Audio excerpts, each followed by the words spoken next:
Welcome to this presentation by Careers, Placements and Employability. This presentation is exploring the steps to success, where there are 7 steps to success. These include an introduction to the Careers, Placements and Employability team, developing your skills and career options, along with other steps to a success, which include networking and its importance and business startup advice and guidance. There are a total of 7 steps which will help you to succeed. This is step 2, developing your skills and exploring your career options. Today's presentation will explore why we should review our skills. We will then look at transferable skills before exploring career planning.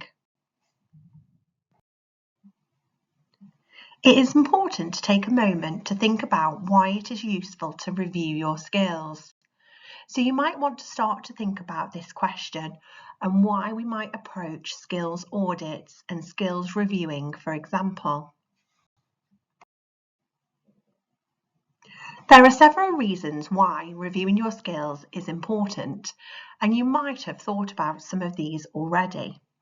The first is self-awareness. This is where you can gain a clear understanding of your strengths and areas for improvement.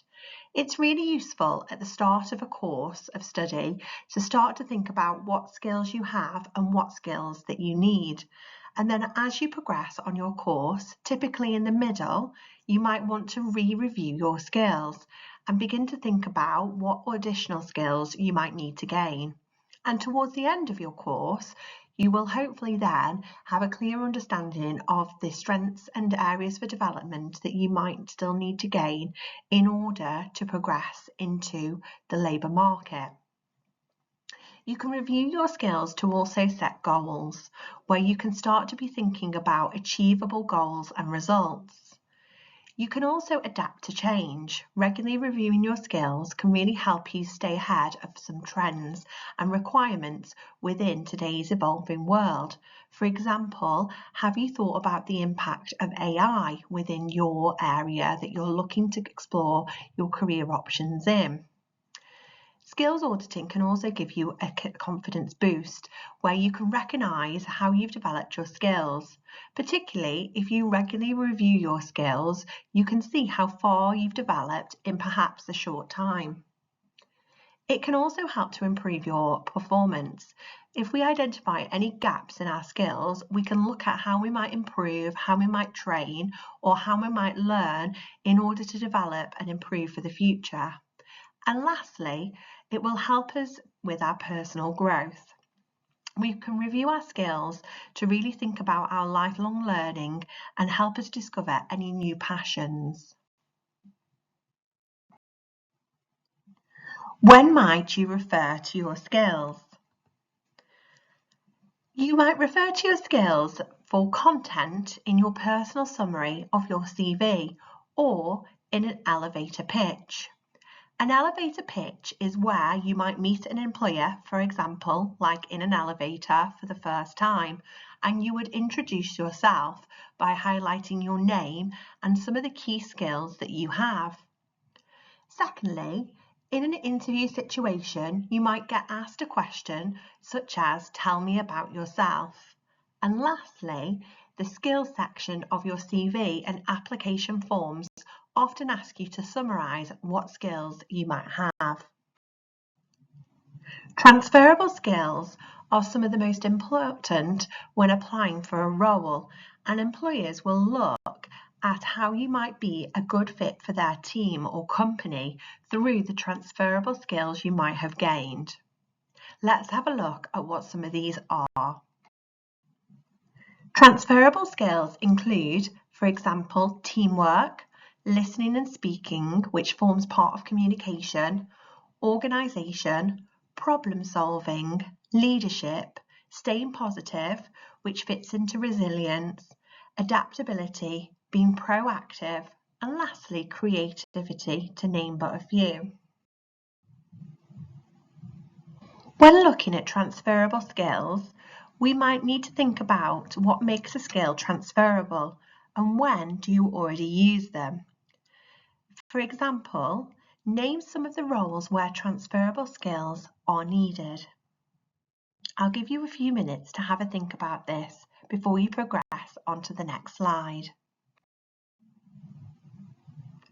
Hopefully, you will have thought about what makes a transferable skill useful. Firstly, this might cover a broad connection, so it's not specific to a single job or industry, and it's useful to a wide range of settings. For example, communication is a really important skill, whether you're in marketing, education, management, for example. You need to be able to communicate to those around you. Soft skills. Many transferable skills fall into this category, such as leadership and communication. And these are really crucial to your work in any environment when you interact with others and handle different situations. Transferable skills can also be experience-based.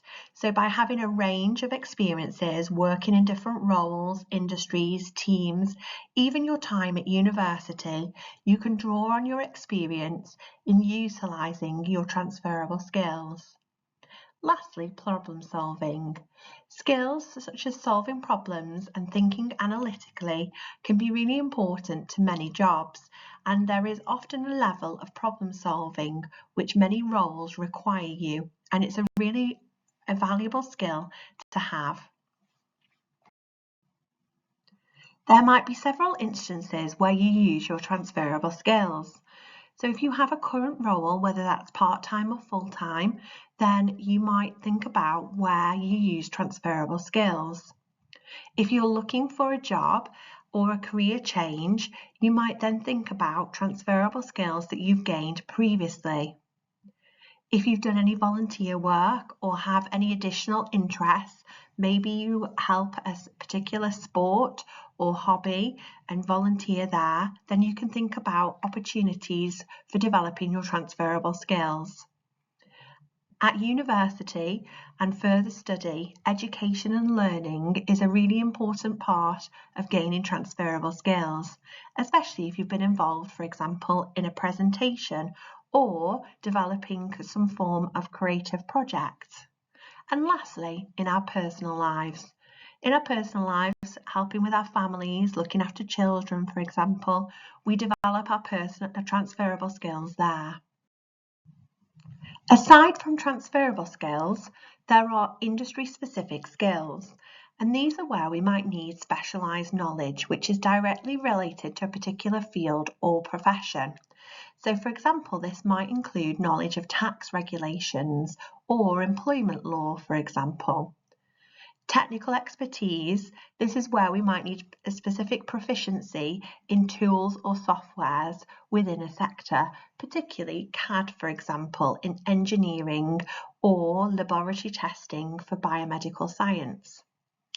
Regulatory and compliance skills. Understanding rules, laws and standards can be really important in an industry, and this can include GDPR compliance in digital marketing, for example. And lastly, sector-specific processes. Being familiar with workflows, methods, best practice, for example, being agile as a project manager or working in a hospital, for example, in healthcare, will enable sector-specific processes to be formed. Specific industry skills might be used in education. In your current studies, for example, you might have developed some proficiency with software, for example, that you can draw upon your experiences when looking for roles and employment. If you've had a job with technical practice, you might draw on any industry skills that you've gained there. If you've had an opportunity to do an internship or placement, developing your industry-specific skills. Any professional development, CPD can be a really important way of developing industry skills. For example, taking the exams for Microsoft Office or the Adobe Digital Design Suite. And lastly, any personal projects that you might have worked on, and that can include freelancing. When you evidence your skills, you need to be able to tell a story and think about instances of where you've developed your experience. This can come from previous jobs, placements, any interests such as volunteering, hobbies that you might have, your current studies, any clubs, societies, projects, and any life briefs or challenges you might have been involved in. Questions to help with your stories. You might ask yourself some of these following questions. What have you been successful at? You might think about, was that alone or part of a team? Have you won an award? Did you overcome any problems? How have your skills helped you before? Are you goal orientated and why? And what are you passionate about and why? These questions can be really important as often employers might ask you something around these. For example, asking you about what makes you passionate about something. And that's a question that often pops up in an interview. So thinking about these questions can help develop your stories to tell at interview or embed within applications. When applying for a role, we encourage you to use the STAR method, which stands for Situation, Task, Action, Result. This is a tried method that's used by many employers, and you can utilise it within your CVs and interviews, for example.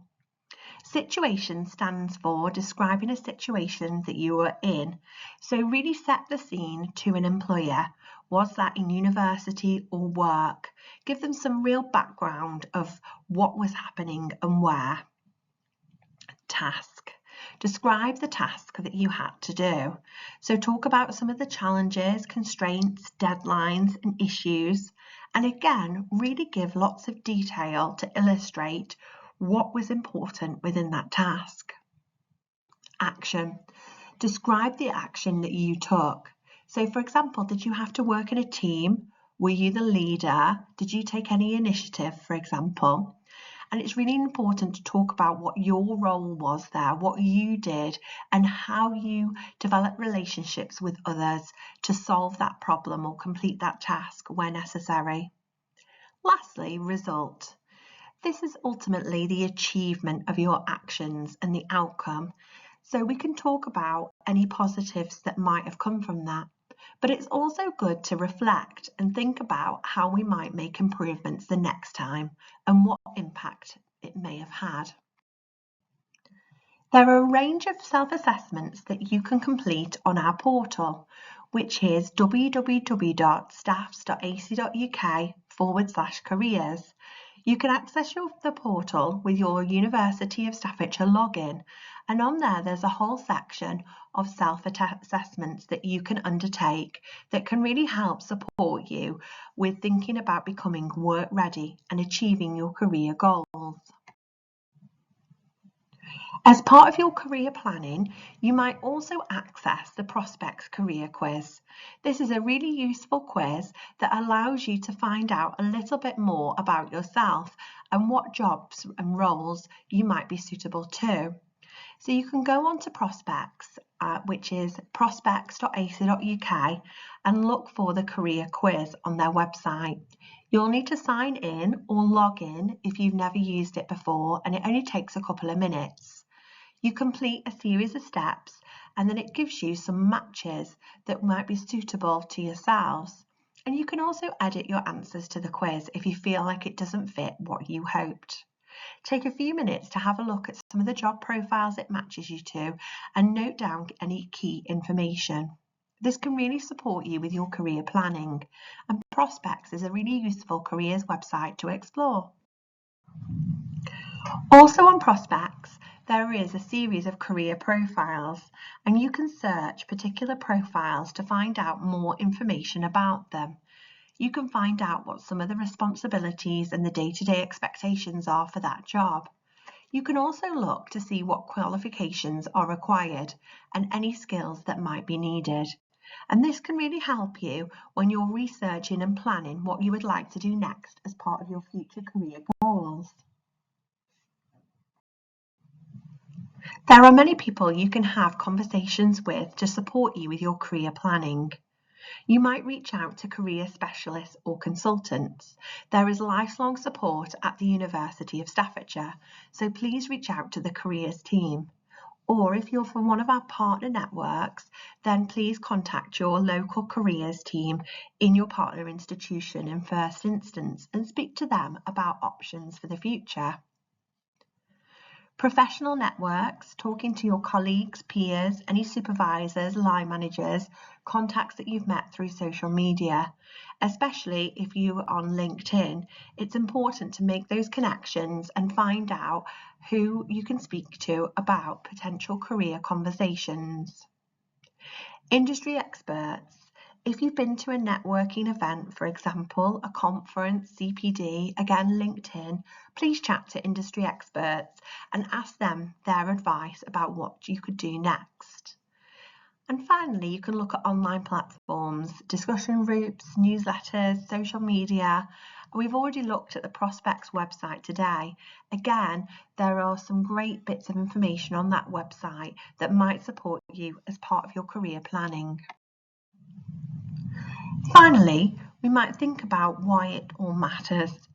Skills audits really help tailor CVs and applications, and doing research into your future career helps you plan for any future industry needs, especially if you review your skills and think about any skills that you might need to develop. As I mentioned earlier, AI is one skill that a lot of you might consider exploring and its impact within your industry, and whether it's a skill that you need to upskill in. It will also help to increase your chances of securing any relevant work experience or graduate level jobs. Looking at the labour market is also really crucial for career success. And doing research into trends, skills, salaries and opportunities might help you be prepared for what is out there in the future. And lastly, use trusted sources to gather accurate data. So for example, the University of Staffordshire's careers website, www.staffs.ac.uk/careers, or the Prospects Careers website can be really useful in accessing to find data that can support you with your knowledge and career planning for the future. I hope today's presentation has been useful. We have explored skills audits and their importance, along with career planning. Please remember you have lifelong support from the University of Staffordshire, and get in contact if you need any support with any of the topics discussed today or in general with career support. Thank you for listening.